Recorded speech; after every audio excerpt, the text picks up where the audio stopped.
तो उन्होंने कहते कि ਅਸੀਂ भी पढ़ा नहीं सकते, तुसी जहाँ मर्जी एडमिशन करा सकते हो। ये भी नहीं पता कि मैं ये भी सोच रहे हैं अगर बाय द वे पढ़ भी लेवे तो आगे नौकरी मिलेगा या नहीं मिलेगा फिर, बट ये ठीक नहीं होया।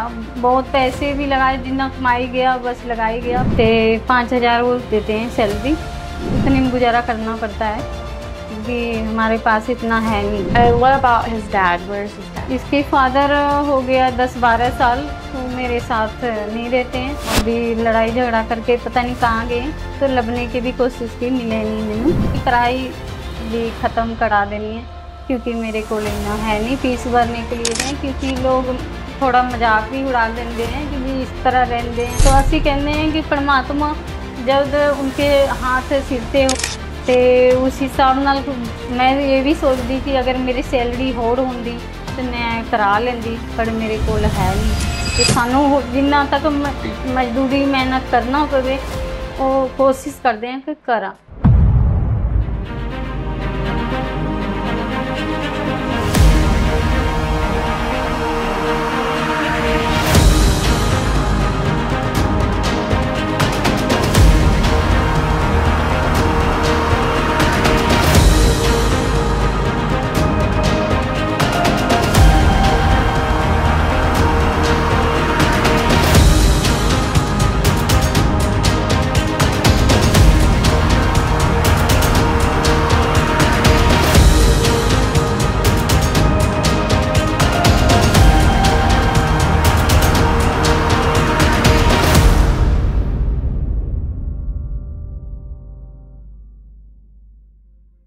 Please tell me your name, how long you've been living here, where you're from, and what you work for. हम बिहार से आए हैं और हम यहाँ काम पहले घर पे करते सी, जिमें घरों में जाके थोड़ा छोटा शॉप मिल गई है किसी दी, उनके पास काम कर दी हूँ मैं। तो उन्होंने भी इसी पिछले महीने से लगी हूँ मैं उन्होंने को, तो 5,000 वो देते हैं सैलरी। तो हमारे को उतने में गुजारा करना पड़ता है क्योंकि हमारे पास इतना है नहीं, इस करके।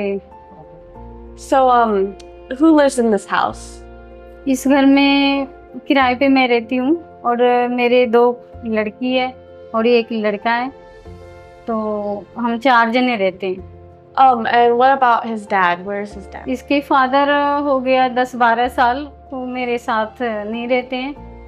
काफ़ी दिन पहले मतलब अभी लड़ाई झगड़ा करके पता नहीं कहाँ गए, तो लभने की भी कोशिश की, मिले नहीं मैंने। Being a single mother, do you face any problems and challenges raising 3 children? हाँ, मेरे को तो मुश्किल बहुत है, पर हम किसी से कह भी नहीं सकते जल्दी, क्योंकि सोच दी हैं कई बार किसी से सैर भी करा तो कई हंस जाते हैं गल्लां ते, इस करके मैं किसी के पास सैर भी नहीं कर सकती हैं।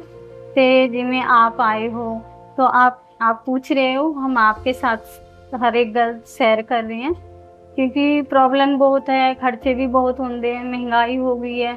तो मैं भी सोच रही हैं कि कहीं अच्छे जगह भी जॉब मिल जाए तो 2 पैसे अच्छे कमा लें, तो मैं भी बच्चे के साथ अच्छे से रहें, खुश रहें। पर ऐसी महंगाई में आगे बहुत प्रॉब्लम है, तो इस करके मैं जिन्ना मिल जाते उन्ने खर्चा जो कोशिश कर दें कि गुजारा करा, क्योंकि आगे तो किसी से मिलते नहीं हैं, तो उसी पैसे में थोड़ा थोड़ा करके आगे टाइम निकाल दें। Okay, great. And when did you find out that your son is dead? ये 6 साल के बाद मेरे को पता लगा कि मेरे बेटा सुनता नहीं है और बोलता भी नहीं है। तो हमने माता कौशल्या से चेकअप कराया, वहाँ से बहुत इलाज की, उन्होंने बोला कि ठीक हो जाएंगे, फिर बट ठीक नहीं होया। बहुत पैसे भी लगाए, जितना कमाई गया बस लगाई गया, अपने कोल तो अजय भी कुछ नहीं है, तो कमाई गया लगाई गया। फिर उससे भी उन्होंने लास्ट में कहा ऑपरेशन होएगा, तो हमारे पास एक कोई मुंडा सी, हमारे पास कोई मतलब सपोर्ट नहीं सी पीछे, जो कि मैं उन्होंने ले जाके ऑपरेशन करा दे। तो फिर हमने उनको डॉक्टर ने बोलिया कि मैं ऑपरेशन नहीं करा सकते क्योंकि हमारे पास कोई बंदा नहीं है और मैं 4 ही जने हैं, और इस टाइम मैं किसी को जानती नहीं उतना जो कि मैं सपोर्ट ले सका। तो उसके बाद में मैं इनको एचडी स्कूल में लगाए सी, तो उन्होंने जवाब दिता और उन्होंने पढ़ाई करांदे सी पर समझाते नहीं सी। तो उन्होंने कहते कि असी भी पढ़ा नहीं सकते, तुसी जहाँ मर्जी एडमिशन करा सकते हो या तुसी अपने बच्चे अपना घर में रखो, असी कुछ नहीं करा सकते। फिर हमने वहाँ से भी बच्चे को निकाल के घर में बैठाया। तो उसके बाद फिर ये जेरा अपना शेखपुरा हैगा स्कूल अभी, तो वहाँ पे एडमिशन कराया मैम से बात करके। तो उन्होंने पहले तो पैसे का बात की सी, पैसे देना, फिर बाद में क्या कि चलो कोई गल नहीं, आपसे नहीं लेंगे पैसे, तो फ्री में कराया एडमिशन। फिर उन्होंने वर्दी वगैरह सब कुछ वहीं से मिलते हैं, तो पढ़ाई भी बहुत अच्छी है वहाँ पे। तो असी खुश हैं कि बस दे भी किराया नहीं लेंदे सी पहला, ते हुण बस दे किराया असी भी माफ़ करवाया सी, ते थोड़े पैसे देने हैं, ज़्यादा हम दे नहीं सकते। उनको कहा भी सी मैम ने कि मैं ज़्यादा पैसे दे ही नहीं सकती, मेरे कोल है नहीं, क्योंकि 3 बच्चे मेरे हैं, तीनों को खर्चा करना पड़ता है। बड़ी गुड़िया है +2 हो गए हुण, ते छोटी गुड़िया 7th क्लास है। तो इस करके इन्हों से चक्कर में दिन भर पूरे मैं मेरी टेंशन विच रहिंदी हैं, ते वो कोशिश करती हैं कि जहाँ तक होवे बच्चे को पढ़ा सके। असी जहाँ तक होंदे मेहनत करते हैं और कोशिश करते हैं कि बच्चे नूं दुख ना होवे कोई, भी सानू जिन्ना तक मजदूरी मेहनत करना पवे वो कोशिश करते हैं कि करा। And what is it you think you need to help your children lead better lives? तो मेरे को तो ये है कि मेरे को घर के खर्चे भी नहीं पूरे होंगे, वैसे मैं सोचती हूँ कि मेरे बच्चे को जहाँ पढ़ाई जो हेल्प मिल जाए तो उससे, और मेरे बच्चे थोड़ा अपने पैरों पे खड़ा हो जाए, उससे बढ़ के तो मेरे लिए आप सब साथ हो तो, और तो मेरे को ना कुछ नहीं मतलब चाहिए, क्योंकि सपोर्ट आप सब हो जाएंगे तो मेरे तो सारे दुख तकरीबन दूर ही हो जाएंगे। Is there anything you want to add? Anything else you want to say? मैं अपने बारे में तो वैसे बताना भी चाहती हूँ, क्योंकि बहुत प्रॉब्लम है आजकल अकेले, मतलब घर के भी करने बाहर भी करने, प्रॉब्लम तो घर के भी बहुत है। और बेटे को भी सोचती हूँ कि पढ़ लिख के आगे चले जाएं, तो क्योंकि उनको दुख ना होवे आगे, जहाँ तक अपना जेड़ा हैगा प्रॉब्लम वो सॉल्व होवे, ये सोचते हैं। बाकी तो मालिक दी मर्जी है। Oh, what is your rent? How much do you pay to sustain this apartment? किराया 3500 है दोनों कमरे दे। बिजली के बिल वैसे तो कह रहे हैं माफ़ होने वाले हैं, ते जहाँ तक आएंगे तो देना ही पाएंगे। बाकी खर्चे स्कूल के फीस गुड़िया दे लगती हैं, इनके तो अभी मैं आपको बताया कि माफ़ मैडम ने किए हैं। तो आगे कह रहे सी जहाँ तक थानू भी काम ठीक चला, ठीक करने लग जाओगे तो थोड़ा बहुत स्कूल में भी देना। तो मैंने बोला कि मेरे पास कुछ भी नहीं, मैं दे नहीं सकती। तो ऐसे को पैसे के भी लोड सानू तो है ही है, क्योंकि गुड़िया भी +2 हो गए हूँ, आगे सोच रहे हैं मैं करा नहीं पाऊँगी, तो मैं अभी एडमिशन भी नहीं कराए हैं। तो उसके टेंशन होते भी चल रहे हैं साढ़े दिमाग चो भी आगे कर पाएंगे मैं कि नहीं, तो एदा तो ज़्यादा टेंशन रहता है, क्योंकि इस तरह है किस तरह रखा ना रखा, वो टेंशन दिन भर रहते हैं। जेठ जेठानी भी चंडीगढ़ चो रहते हैं, पर सानू कोई फोन नहीं आते हैं, सानू कोई खोज खबर नहीं लेंदे हैं भी किस तरह रहते हैं किस तरह नहीं, कोई नहीं पूछता।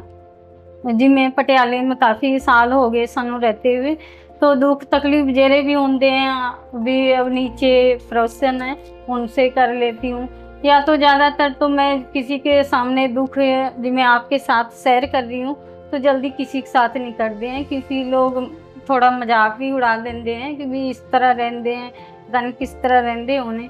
तो असी कहते हैं कि परमात्मा जब उनके हाथ सिरते हो, तो मैं तो सोचती रहती कि क्या करूँ नहीं करूँ, बट जिम्मे भी चला रहे हैं तो उसी हिसाब नाल चल रहे हैं। कोई नहीं है जो उड़े कि मेरे साथ दे, जो आगे किस तरह क्या करना है। अभी भी +2 जो होए हैं गुड़िया के, उसके भी सोच रहे हैं एडमिशन कैसे कराएं नहीं कराएं, किससे पूछें, कौन मतलब आगे के रास्ता दसूगा। फिर मैं टीचर जेरे गुड़िया के सी, उनसे भी बात की, कहते जो मर्जी करा दो, थानू जो अच्छा लगता है।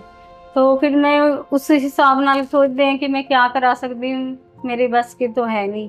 फिर सोचती हूँ कि अब रहन देनी है पढ़ाई वह भी, क्योंकि इन्ना है नहीं मेरे को। हम जेरा कमाते हैं बस खत्म हो जाते हैं, राशन पानी उधार चलते हैं साढ़े, क्योंकि जेरा ले आते हैं इधर किराए भरते हैं असी, फिर थोड़ा बहुत राशन के दे के फिर राशन चक लेनी होती। How much money do you think you need to help your daughter's education? Ma'am हजे तो ਉਹਦੇ लिए सानू इन्ना ना पता नहीं है, क्योंकि पूछना पड़ेगा हर एक जगह जाके, कॉलेज भी पता करने पैने किहड़े वधिया होणगे, कितने खर्चे होणगे, क्योंकि इस मामले 'ਚ ਅਸੀਂ इन्ना पढ़े भी नहीं है जो असी नॉलेज होवे साडे कोल, ते इन्ना नॉलेज नहीं है। हर एक अभी तो स्कूल या कॉलेज जाके असी पता करांगे कि लेंगे कि नहीं, उस हिसाब नाल ही होएगा। क्योंकि अभी मैं पता नहीं किया, अब सोचे थे कि पढ़ाई भी ख़त्म करा देनी है, क्योंकि मेरे को इतना है नहीं फीस भरने के लिए भी, ट्यूशन पढ़ाने के लिए भी, तो इस करके भी रुके पे हैं।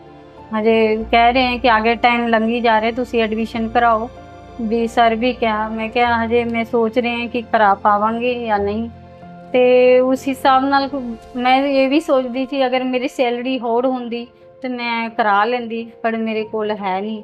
कॉलेज भी पता करने पैने, उनसे भी पूछने पैने कि हिसाब किताब है, साल दे लेंदे हैं या 3 साल दे, भी इन्ना नहीं पता। अभी ये भी नहीं पता कि मैं ये भी सोच रहे हैं अगर वायदे पे पढ़ भी लेवे तो आगे नौकरी मिलेगा या नहीं मिलेगा।